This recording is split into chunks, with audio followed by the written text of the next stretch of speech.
Finding a job in 2024 advancing your career shouldn't be a difficult task, but there are many people in the job market today that are struggling to find the right opportunity, and many people who are in a career that are struggling to find that right acceleration path. They're struggling to find exactly where they need to go. Today, we hope to share with you some tips and tricks and insights that are going to help you either land that new job or advance in your career in 2024. Let's start by talking about the job market. The job market in 2024 has been full of uncertainty and risk. We found that a lot of the jobs that are listed are going to people either in internal positions, or there's some confusion around what types of new roles are being invented or reinvented. We're finding that there's just more uncertainty in the market than there ever has been. So if you want to look for the right opportunities, right now we're seeing a huge shift. The shift is going more towards remote work or hybrid work, and people are looking for individuals who know at least something about AI, artificial intelligence, automation, writing good prompts. All of those things are starting to grow. And we're starting to see people who are looking for more of a contract type mentality when it comes to bringing on work, which is really interesting because for some time we've seen what I call a layer of stability in a job market, and that stability is starting to fluctuate. As far as industries are concerned, we're starting to see things like green energy, AI development, healthcare all on the rise, shooting stars. We're starting to see areas like just extreme tech. It's sort of, and I don't want to say on a downfall, but they're stagnant, they're stable. So the opportunities are really starting to fall in those markets where we're seeing growth with AI, which is really interesting. So where AI is growing, the job opportunities are growing. And if you put it in that perspective, it makes a lot of sense. Of course, Indeed and Monster have been recognized as the best places to search for a job. I want to make sure I extend a thank you to Indeed for helping provide some information that we'll be using in the presentation. Also, Flex Jobs is a new place that's great. Well, I shouldn't say new, but it's a great place to look for remote opportunities. So if you're looking for remote jobs, Flex Jobs has some opportunity there as well. And of course, when it comes to personal networking, speaking of your brand, speaking with recruiters, LinkedIn by far is still the king in that realm. They have done a fantastic job cornering the market when it comes to figuring out who to network with, how to network, and how to talk to people in those job opportunities. So let's talk for a moment about the Agile job market specifically.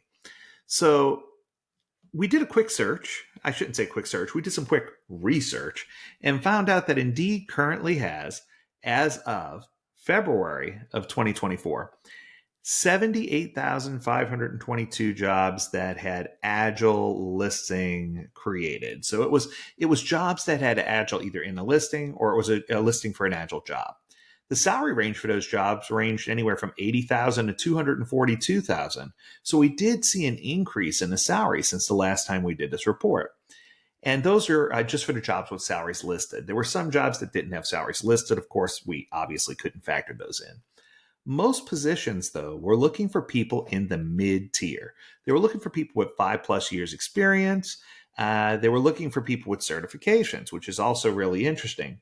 At one point, certification wasn't as critical, but now what we saw is over 73% of the jobs that were listed called out at least one Agile certification as required or highly desired. So now the question is, are those jobs all in an office somewhere? Are they remote? We found that there's still blanket coverage. What I mean by that is there are plenty of jobs where you go to work at the office. There are plenty of jobs where you can work mostly remote. There are plenty of jobs that are all remote. So we found that organizations are starting to be more choosy about what they're looking for and what guides them towards success. And with the job market being so open to everyone, now candidates are going to have to work a little harder to sell themselves and to break that initial wall to get through to these markets. So if we break it down by experience, only 5,497 jobs were entry level. The mid-level, of course, was the bulk, 48,476. Senior level were 20,416. Now, these numbers came just from Indeed. Other channels, I'm sure you can find different opportunities or different numbers. The remainder of the jobs were undeclared, which I found very interesting. So They didn't necessarily say they weren't looking for experience, but they didn't say they were looking for heavy experience either. When it comes to certifications, this was really interesting. The most popular certifications requested were from the Scrum Alliance, with the Certified Scrum Master and Certified Scrum Product Owner taking the lead at 2024, go figure, 2024, certification request. SAFE was a close second at 488, not really close, but this one puzzled me. The PSM, Professional Scrum Master, Professional Scrum Product Owner from scrum.org, they only had 3 jobs that specifically called out that certification. But there were, here we go, 57,321 that called out that some Agile or Scrum certification is preferred. They didn't call out a specific one. So what this is telling me is that the market's starting to shift. They want people who have the credential, they want people who have the experience, but they're not as concerned about where you got the credential from as they are about what you learned when you got the credential. So did you go through the run of getting a credential, and then what did you take away, and how can you apply your learnings to the position that's open? That seems to be where they're putting the most emphasis at this point. So 57,321 out of the 78,522 jobs asked for certification. That means 21,000 did not. So roughly 73% asked for a cert. I found that interesting. But the big question, what about the rest? What about the ones that didn't ask for a cert? Those jobs, some employers had listings where the job description just wasn't Agile at all. It didn't ask for anything Agile. Some of the listings weren't for Agile positions, but used the Agile keywords to get more views. I thought that was interesting. Some positions, and I love this, they listed that they're looking for the Agile Scrum project manager that can help them implement the Jira Agile. If you know, you know, right? It's one of those things where people don't know what they're asking for, so they just put a whole bunch of buzzwords out there hoping that someone will reply. And some were looking for straight up PMP project managers. Another trend that I was seeing, which is really interesting, is I've been getting a lot more inquiries from LinkedIn. The inquiries that I'm receiving from LinkedIn, however, are often from people who say, we have a listing that we feel would be perfect for you. Send us your WhatsApp number and we'll have someone contact you. You know, that to me almost feels like it's dripping with scam. So you really need to be careful. I mean, some of these could be legit recruiters, but oftentimes I'll say, hey, I'm happy to email you a copy of my resume, or why don't you send me some more information about the listing? And if people are willing to send you more information and show you what the listing is, then you can be more open to talking to them. But I've tried to avoid sending personal information, including telephone numbers, WhatsApp information, and whatnot, to people without knowing more about what their intent to use that information for is. So while there's no harm in admitting that some of the postings that are out there are just downright poor, they're funny, it's typically just a symptom of someone giving a person in a human resources department a responsibility, go list a job for a Scrum Master, and they go and look up some keywords or some things, and they do the best they can. And what I'm saying is, it's hard for someone who doesn't do Agile or know about Agile to really take the time to put together a quality listing.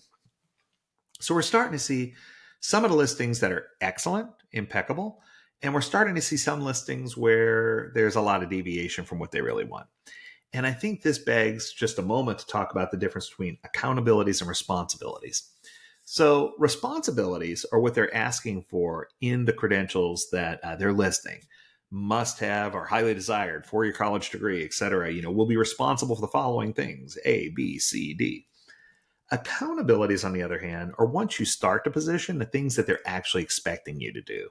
And what we're finding is that the accountabilities oftentimes are not exactly in line with the responsibilities. So that's something for you to consider in the back of your mind, because a lot of the things they're asking you to do are going to be based on your ability to execute the accountabilities. So you want to make sure you have that execution in there. So let's review what you can do right now. And you can start with a self-assessment, an introspect, if you will, and then set some goals. So let's break it down. Before you dive into the job hunt, it's vital to understand what your strengths are, what your weaknesses are, your career aspirations. There are lots of tools out there that you can use for self-assessment. One of the more popular tools is a SWOT analysis, SWOT. Your strengths, your weaknesses, etc., right? You want to make sure your opportunities, your threats. You want to make sure that you understand all of the different pieces or facets of who you are so that you can set smart goals that provide you with a clear direction for what you're looking for in your job search. And it allows you to reflect on your past experiences and tie those in and align them with your future career goals. So you need to make sure you have both sides of the equation. Now, for those of you who aren't familiar with SWOT, SWOT is more along the lines of what are my strengths? What are the internal attributes that support a successful outcome in my search? What are my weaknesses? Is there anything out there that might hinder my ability to achieve a certain objective? What are the opportunities or factors that an organization could exploit to their advantage about what I know? And then any external challenges the organization might see that could impact their success if they brought me on as a candidate. So you want to make sure that you address these because a lot of times they might ask you, tell me about a challenge you've had, or tell me about something that puzzled you or something that threw you off, and what did you do to overcome it? This is a great opportunity to turn one of your weaknesses into one of your strengths. And that's something that a lot of organizations are starting to do with their interview questions. Now, we also talked about SMART goals. So for those of you who've never done SMART goals before, SMART goals are specific, measurable, achievable, relevant, and time-bound. So these are the goals that you want to set to really dial into what you're trying to do. So specific, meaning it should be clear, to the point, and you should be motivated to achieve these specific goals. Measurable means what gets measured gets done. It's just the way it is, right? So you want to make sure that you can track progress and stay motivated. A poor example of a measurable goal would be clicking on so many applications or so many apply for this jobs on LinkedIn or on Facebook, right? You need to make sure that you are actually applying for things that apply to you and that you have measurable progress along the way. Everything you do should be achievable. You want to make sure you're setting realistic and attainable goals it's okay to have stretch, but you don't want to stretch so far beyond your reach that you're trying to apply for things that are impossible.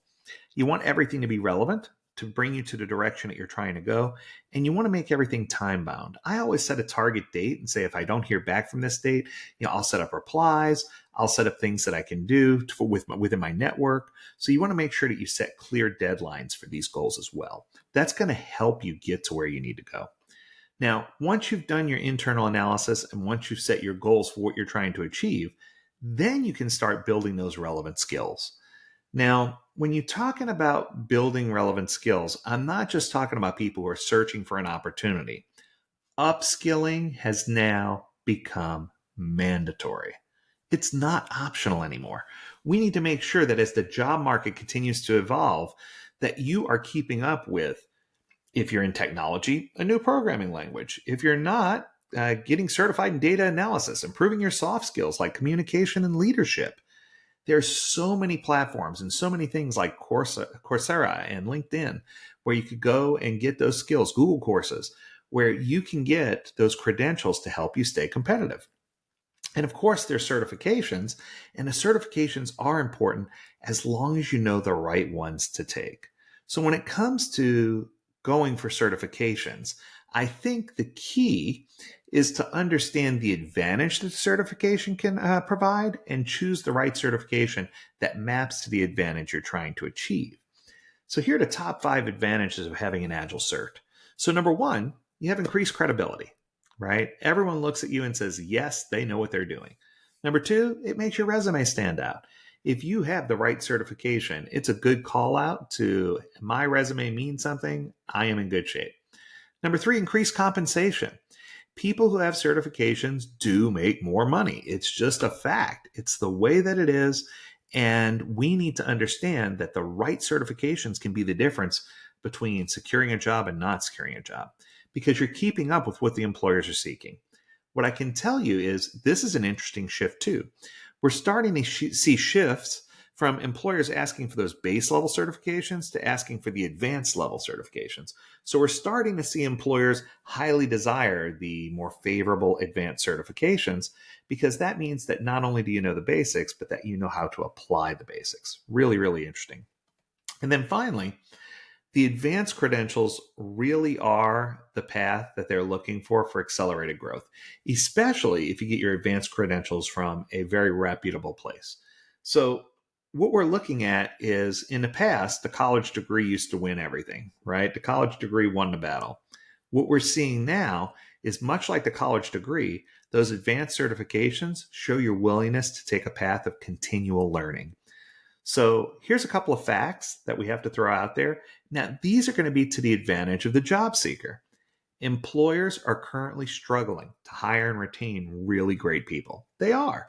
They're hiring people, but the people they're hiring aren't meeting their needs. And you're starting to see layoffs and you're starting to see shifts. And when that happens, that means that they're looking to bring the right people in.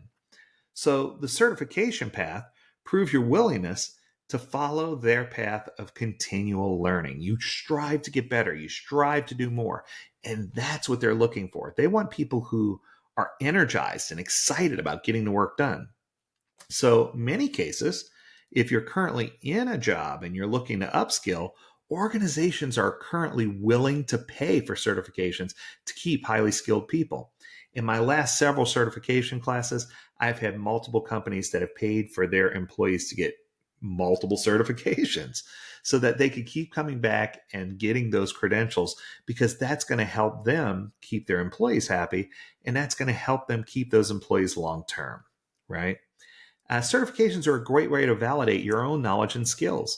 Some of these certifications are not easy to get. And if you can have some type of validation that, hey, I know my stuff, that makes it easier for an employer to bite the bullet and offer you a little more, or to take a chance on someone that may not have as many years of experience. So the certificate is a tool that you can use if you're looking to get in front of people. And if you're trying to advance, it's a tool you can use to show your willingness to push forward. So it's a great way for you to measure where you are in your personal growth path in your career. And it's a great way to see where you aspire to be. So that begs the next question always. Which certification course should I choose? Which certifications are the most important? Here's my advice. I feel like you need to take into account three considerations. The first consideration is always start with a fundamental or foundational level course. It's incredibly important. Everyone should be able to take one of these. There are several online that are 100% free that you can take if you're an individual.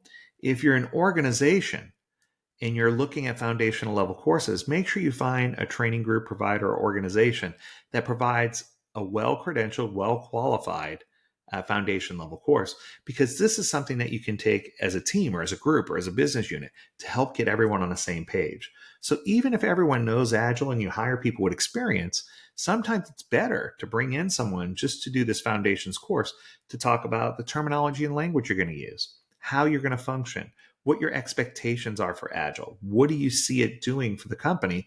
And how are the people who are new, or how are the people who are there, going to fit into that equation? What are their responsibilities going to be? Because we have seen some shifts in accountabilities recently. We're going to talk about that in just a few moments. Then you're going to choose a role-specific certification. So if you're a Scrum Master, go for the Scrum Master certification path. If you're a product owner, go for the product owner certification path. If you are going to be a facilitator or coach, the new Agile Coaching Skills Certified Facilitator certification from Scrum Alliance is an incredible certification. Get that certification. There are lots of others out there specific for leadership and coaching. Figure out where you want to go and what path you're trying to take, and whether it's stable certification, safe certification, Scrum certification. There are so many out there that you can do. Make sure you find the right certification that maps to what you're trying to do. And then the big one, the most important one, number 3, as soon as you can, go for the advanced certifications. Using a Scrum Alliance as an example, they have offered or issued over 1.8 million certifications. Million. Roughly 10% of those certificates went to advanced level certifications, meaning there's a huge opportunity here. If there's 1.8 million certifications issued, that means roughly 180,000 in the world are advanced certifications. That's not a lot. If you step it up even further, less than a single percent of the certs were issued to guide level certifications for coaches and trainers. There are less than 250 certified Scrum trainers in the world. Let that sink in for a minute. What I'm saying is there's a lot of opportunity for growth in the Agile career path. You just need to have the supporting credentials to get you there. Where is this all leading? The answer to the big question is the advanced certifications are what gives you the advantage. So if you can take those advanced level certifications, if you can get that coaching skill certification, the brand new one from the Scrum Alliance, if you can get your hands on the higher level certifications, that's what's going to allow you to really do what makes a difference. And that's what's going to give you the big advantage. So I think the big picture is to start with the end in mind. You can choose certifications based on the type of job you have. So no matter what your job is, no matter what type of job you have, you should always, always, always start with that foundational level Agile course. You want to start with Agile Foundations. You want to start with something where you can get everyone on the same page, have the conversation, talk about what's going on. That's what's going to make the difference, right? Then once you have that, you should go back and ask yourself, if my job is 100% software related, if all I do is build software day and night, and I'm enjoying building software, you need to consider those certifications from scrum.org, like the Professional Scrum Master or Professional Scrum Product Owner. They really do hone in on the intricacies of technical application of building software and building software related products. So those type of certifications are really, really powerful if what you're doing is extremely technical and strictly software. If you're applying Agile outside of software to products and services with some software components included, that's where the Scrum Alliance is going to be your best path. That's where you look at the Certified Scrum Master, Certified Scrum Product Owner, Certified Scrum Developer. There are lots of certifications out there, and they have 3 different tiers for each one of those. They have a level 1, level 2, and level 3. So it's important for you to take that into consideration. And they call it, like for example, Certified Scrum Master. The level 2 is Advanced Certified Scrum Master, and the level 3 is CSP SM, or Certified Scrum Professional with proficiency in Scrum Master, right? Okay. Once you've gained all the experience that you need to really get your head around what's going on, and you've established a really solid foundational level Agile, many organizations are starting to venture into the scaled path. Now, when you start talking about scaling, Scrum Alliance has a scaled certification. Scaled Agile Framework has a scaled certification. There's LESS. There's Disciplined Agile Delivery. There's Scrum at Scale. There's just a ton of them out there. So we're back there again. You need to pick the one that maps best to what you do. For most organizations, Essential Scrum is a good one, or Essential Scrum. Let's try that again. Essential Safe is a good one. For other organizations, they may go down that Scrum Alliance path, and that's where I was going to get that brand new Scrum Alliance scaled certification. Either way you go, you're not going to go wrong. It's just you need to pick the one that maps more closely to the learning objectives that you're trying to achieve in your organization. If you're doing a lot of work with the government, you still may want to consider getting that fundamental PMP. Now, here's a secret you might not know. About 50% of the new PMP credential, 50%, is Agile and related. What does that mean? Before, it was very difficult to get the PMP, and while the test is still hard, it's not nearly as bad as it was before for people who study Agile, because 50% of this should feel really comfortable to you. The beauty of this is that now that they've incorporated 50% of that credential towards Agile, what's happening is we're starting to see a rebirth of requests for the PMP. I'm actually starting to see people ask for the classes, ask for the test prep. I'm starting to see people asking for those type of jobs in their career listings. So we're starting to see a re-emergence of the PMP, which is exciting.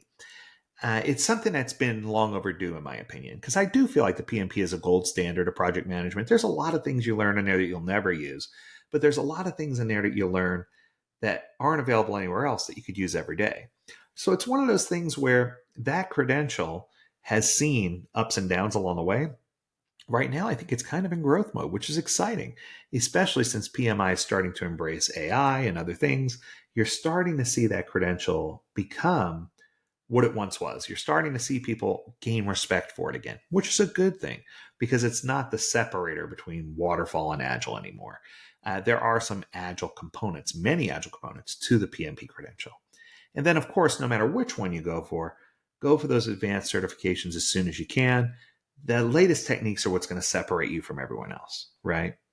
Okay. Let's talk about the next subject. Let's talk about networking and personal branding. This topic is probably, in my opinion, the most important topic of all. When we start talking about networking and personal branding, this is where you're going to do what you can to enhance your job prospects. And the platforms, of course, the number one platform right out of the gate, LinkedIn. If you don't have a LinkedIn profile, you need to create one today. And on that profile, I want to make sure I point out it's more than just a resume. If you use platforms like LinkedIn, you're going to find that the networking you can do there, talking to other people, it's going to help you extend your personal network into your professional network. So people that you're friends with, people you grew up with, people you went to college with, people you may attend church with, for example, these people can all be found on LinkedIn. And then when you link to them and you start posting a little bit and start replying to their posts, you're creating an interweb, if you will, an interlacing of your life and your choices and the things that are happening in your world with their world. So there are tons of professional groups out there. There are tons of professional pages out there based on different organizations. And there's also, of course, your personal branding. So it's more than just your resume, I guess is what I'm trying to say. LinkedIn is more about how you present your skills and experiences to the online world. And you can include things like samples, videos, where you're talking about yourself. You can really go out of your way and make LinkedIn something much bigger and make it much easier for you to get a job because you're focusing on those components that a lot of other people aren't focused in on. So I would start by saying the internet tells your story. Social sites matter. You need the first thing right out of the gate. If you have personal sites, whether it's on Instagram, TikTok, Facebook, I don't care where it is, you need to go and clean all those up. Maybe even consider setting them to private if it contains a lot of personal information. And it's not to say that your personal life is anything to dig on, because it's probably not. Your personal life's just fine. But people will look at your social media profiles. People will look at who you are and they'll look at what you're posting. And you don't want anything that you posted, the wild party at Uncle Bill's house, to cause you to not get a job, right? So you want to make sure that you clean up your social media, make sure it all is sharp, looking good, that it represents who you are professionally, shows opportunities where you volunteered, where you've contributed time, all that good stuff, right? Step 2 is to update your resume. And I put multiple here for a reason. I believe that you need to have more than one resume. You can have a shell that you use for all of your resumes, like a template, but each resume, each job that you apply for is going to have keywords. And you want to make sure that your resume hits as many of those keywords as you can. The logic behind this is that the initial assessment of your resume is done by a computer. And what it does is it takes the list of keywords to apply for that job and marries it or maps it up against the actual wording of your resume to see, do you have the credentials listed that they're looking for? How many keywords per, based on the percentage of keywords per capital of your resume. So it measures everything and gives it a score, like a numeric score. And then they pick the highest scoring resumes as the ones that they actually go through. So I tell people, even if the jobs you're looking for are similar, you may want to update your resume in certain places to reflect keywords, key things that they're asking for, so that when you look at the job listing or description, your resume maps closely with keywords to those descriptions. Then you can go to step 3. Step 3 is your LinkedIn profile. Create or update your LinkedIn profile. I realize for most people, LinkedIn is like a resume, but I'm going to tell you right now, LinkedIn can be a sales page. And what I mean by that is if you haven't worked with a LinkedIn coach, you probably should. So one of the LinkedIn coaches that I've worked with in the past, her name is Vendi Steinberger. I'll drop her name in a link in the description. What I can tell you is when you work with a LinkedIn coach, they're going to teach you how to use and leverage video and how to leverage your previous job listings and how to leverage other places on LinkedIn to tell more of a story about who you are. And people nowadays are buying into the story. Yes, they want to see your credentials. Yes, they want to see your previous job. Yes, they want to see your resume, but they want to know who you are. And I think that LinkedIn is starting to shift more from a resume holder to a professional personal portfolio page. And if you look at it from that perspective, it is your professional social media site, if you will. So the comments you make on other people's posts, the short videos you post, the little bit of credentials you post, the images you post, these are all things that tell a little bit about your personal journey and your story. So it's important to understand how to use LinkedIn and how to leverage it so that you can push forward and present your best self. That is probably the most important piece of this entire puzzle. Number 4 is probably the most difficult and humbling of the whole batch. Network with your family and friends. There's no reason why everyone shouldn't know that you're looking for your next opportunity. Everybody needs to know this. And the thing is, you'd be surprised. There are lots of times where you'll talk to someone and say, I didn't know you work for this company. Tell me more about the company. And even if the person doesn't work in a department that you're interested in working in, they may have insight about the company that would tell you whether it's a company that you would consider applying for. And then you can go and do the research and see if there's opportunities within that company that fit your job skills and fit and match well to your resume. If that's the case, then you can go back to that person and say, hey, is there any way you can check internally and see if there's an internal posting for this? And if so, could you facilitate maybe an introduction to the person who posted it? So that way you can have an inside lane to go in and bypass some of those filters that may filter your resume out of the stack. So it's a good idea to network with family and friends, talk to people, let people know what's going on.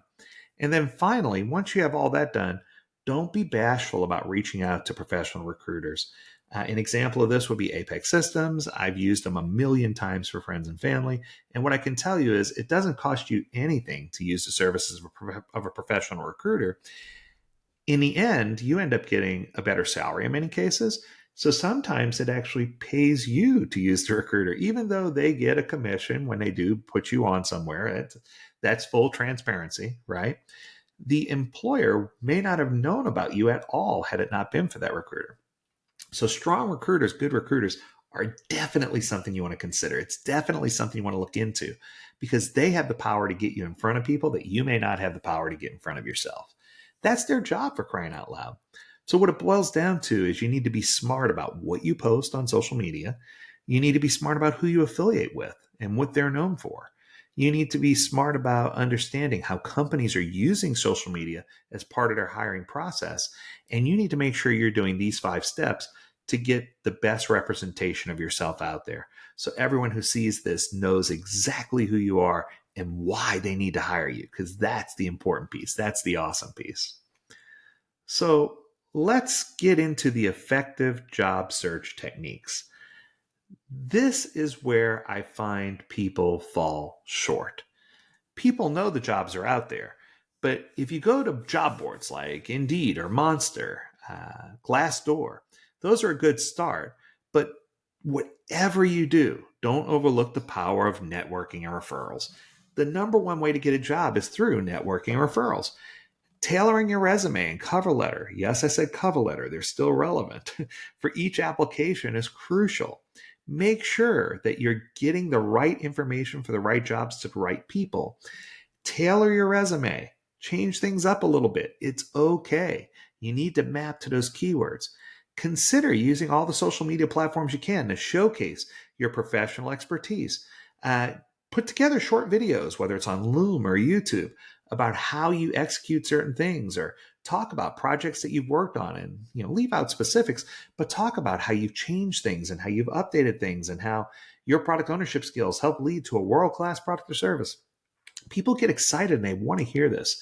The employers want to see you, they want to hear you, they want to get a feel for you before they ever bring you in for that interview. So this is a great way to leverage all those things to connect with the employers so that they can make a more personal connection with you. That's the key. And the last tip here for job search, and this is one that a lot of people don't think about, find ways to volunteer and give back. When you volunteer your time, whether it's a local Agile meetup or a PMI chapter, an IBA chapter, Association for Change Management Professionals chapter, all of these different things are going to put you in front of people. I've heard personal stories. I heard one young lady who she went and assisted at an Agile meetup, and a bunch of people were coming, and she was there after the meetup, cleaning, wiping down tables, cleaning up, getting things ready for the next event that was going to be there. And someone walked up to her and said, I don't think we've ever met. I just want to say I appreciate you sticking around to help. And they facilitated an introduction. She goes, so what do you do? Where do you work? And that person said, well, interestingly enough, I'm looking for an opportunity right now. And they had an opportunity to have a conversation. But the initial part of the conversation was she was there serving for free.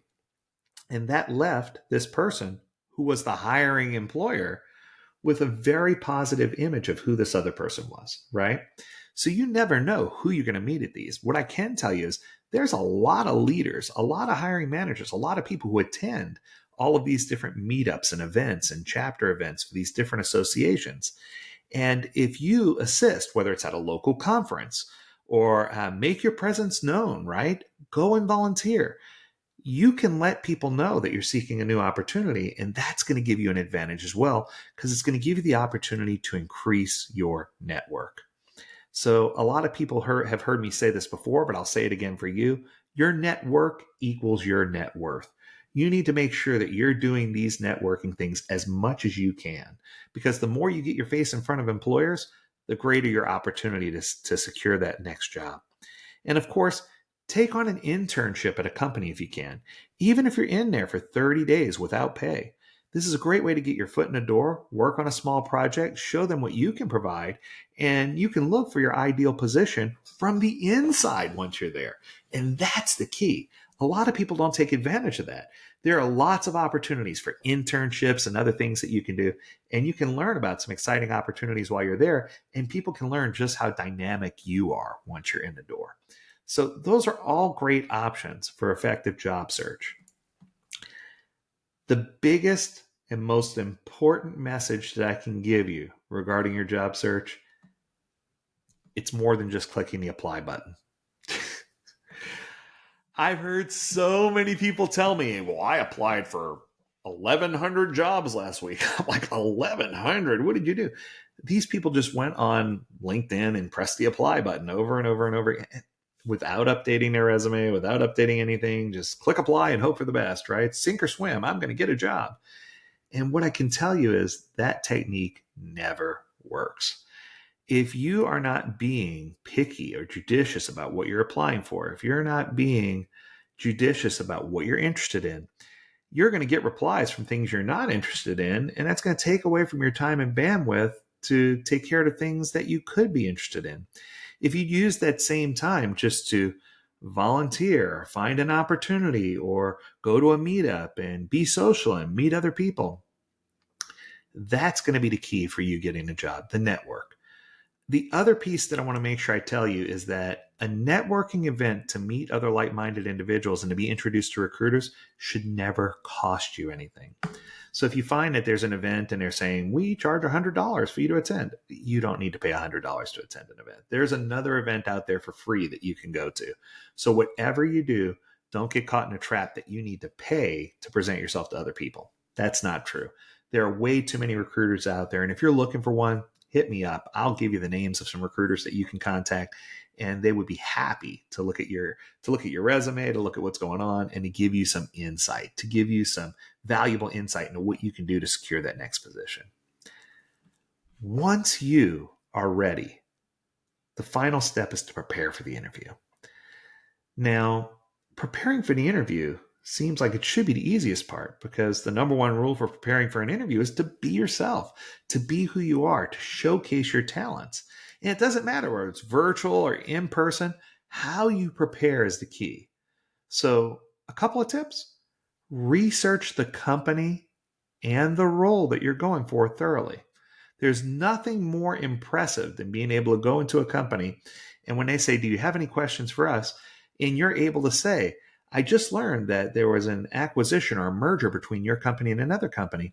Tell me how this is going to impact this particular product or service, and what my role would be to help make sure that this transition goes smoothly. There's nothing more impressive than hearing someone that's current and up to date on what's going on within the organization, someone that understands the role or at least has questions about the role or accountability. And you can practice answering common interview questions. You can use the STAR method for behavioral questions. There's also a list of what I call the Google interview questions or Disney interview questions. They're published online. Practice answering those questions and use a tool like Loom to record yourself answering the questions. And then you can go back and play the recording and see just how engaging you were. Did you look into the camera? Did you express yourself? Were you excited about the opportunity? Did you smile or did you forget to bring your smile with you? All of these things are important because you only get one chance to ace the interview. So this is an opportunity not just for them to look at you and see if you're a good fit, but it's a great opportunity for you to look at the company and decide whether they're the right fit for you and whether you can meet your career goals through going with that company. Those are the pieces that are the most exciting. So there are 5 key takeaways from this presentation. Let's review them quickly. Number 1, be persistent in your search and remain optimistic. Don't let your spirits get down. Just because you didn't get that first interview, that first round, it's okay. Apply and apply again. Try and try again.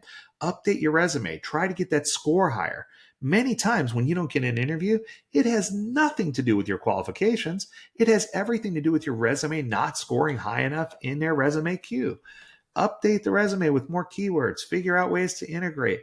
Find ways to leverage social media. The big one, find ways to network. Talk to your friends, family, neighbors, kids, whoever you need to network with. Talk to people who work in other positions. Go to those meetups and different user groups. That's where you're really going to find those big opportunities. Stay adaptive and keep learning. Don't be afraid to take that next certification class. Don't shy away from getting another credential. Those credentials are going to be the things that wake people up and they say, wow, this person is hungry. This person is willing to learn. This person fits into our workplace because they are someone who is aggressively trying to better themselves. They are trying to upskill and sharpen what they know. Those are the kinds of people that you want to work for you. Actively network, and volunteer as much as you can. Volunteer at events, volunteer at meetups, volunteer within groups. You'll be surprised. Those little volunteer opportunities add up and they turn into something of value because I promise you right now that if you put yourself in front of people, that's where you're going to get the strongest results. Number 4, social media matters. Make sure you clean up your social media, all your personal and private social media, and then make sure that you update your LinkedIn as a page that's going to sell who you really are. You want to make sure you tell your best story there. You want it to be the story that the employer falls in love with. Look at it through their eyes and say, if I were hiring somebody, would I hire this person? And if you can look at it through that set of eyes and let friends look at it, other people that you trust, and let them share advice and give opinions. Because what you'll find is that if you have other people's opinions, sometimes your view of yourself is different than other people's view of you, right? And finally, I said this one before, your network equals your net worth. Whatever you do, find ways to network. One of the most powerful ways is to find people who have large followings on LinkedIn. For example, I have 11,000.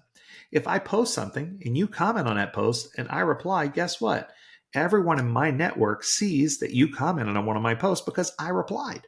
So now you'll get to have that extended network of people who may be looking at what you post. So if you're smart about answering polls, answering surveys, responding and replying to posts, posting your own short posts, ask questions. What's been the most challenging part about your job search? Or how do you feel about these types of opportunities? Has AI been presented to you in an interview before? Ask those questions. And even those little short posts can make a huge difference to an employer because they see that you're active, they see that you're energized, and they see that there's someone that they want to bring on inside of their organization. They see that you are someone that they want to have as part of their net worth. What it boils down to is, in the end, the choice is yours, how you're going to approach this. You have an opportunity to really make a difference. You have an opportunity to upskill. You have an opportunity to present yourself in a way that no one else can imagine. If you want to download a copy of this presentation, this QR code is going to get you there, and that's going to get you the first step on your journey so that you can go back and review all the tools that we showed you, and so that you have an opportunity to really accelerate your progress and be the best that you can be. I hope that you enjoyed this presentation and took away some valuable tips and tools. Until next time, do take care. We'll talk soon. Bye now.